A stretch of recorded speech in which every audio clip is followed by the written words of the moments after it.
E aí, galera, questãozinha aqui falando sobre as revoluções de 1848, a Primavera dos Povos. Tá? Ela diz assim pra gente: ao longo do ano de 48, o continente europeu passou por uma série de revoluções configurando um momento que muitos historiadores vieram a denominar de Primavera dos Povos. Sobre esses movimentos, é correto afirmar que, galera, a Primavera dos Povos, elas são um conjunto de revoluções embasadas, né, por ideias liberais, nacionalistas, mas também pela primeira vez socialistas. Não são mais apenas revoluções burguesas, como até então, como as revoluções de 1820, de 1830 e revoluções anteriores, como a Revolução Francesa. Tá? São revoluções lideradas, tá, até em determinado momento pelas camadas populares, né, pelas classes mais baixas dessa sociedade, por trabalhadores. Okay? Uma vez que a situação europeia, de maneira em geral, nesse momento era muito ruim, né? Péssimas condições de trabalho, péssimos salários, longas jornadas, tá? Colheitas muito ruins, preços de alimento muito altos. Então nós temos aqui uma série de fatores que fazem com que as camadas populares passem a se revoltar. Governos burgueses que não atendiam às demandas populares.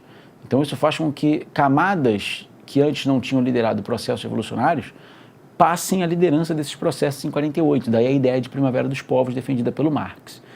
Então, sobre esses movimentos, essas revoltas de 48, é correto afirmar que as revoluções de 48 foram movimentos em defesa do retorno dos regimes monárquicos, uma vez que as tentativas de reformas políticas e econômicas de caráter burguês tinham fracassado e produzido uma grave crise econômica e social. Esses movimentos populares não vão buscar a volta do absolutismo monárquico, a restauração monárquica. São movimentos populares, radicais, tá, liberais, nacionalistas e falando até em socialismo. Então, eles não querem a volta desses regimes monárquicos. Exclui essa alternativa. Depois, esse conjunto de revoluções de caráter liberal e nacionalista foi iniciado com demandas por governos constitucionais.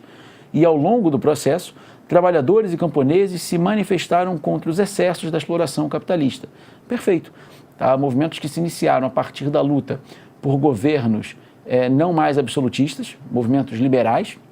Okay? E, ao longo de todo esse processo, trabalhadores e camponeses foram ganhando corpo, participando, passando a liderar essas manifestações, falando inclusive em ideais socialistas, lutando aí contra os excessos da exploração do capitalismo. Perfeito, esse é o nosso gabarito.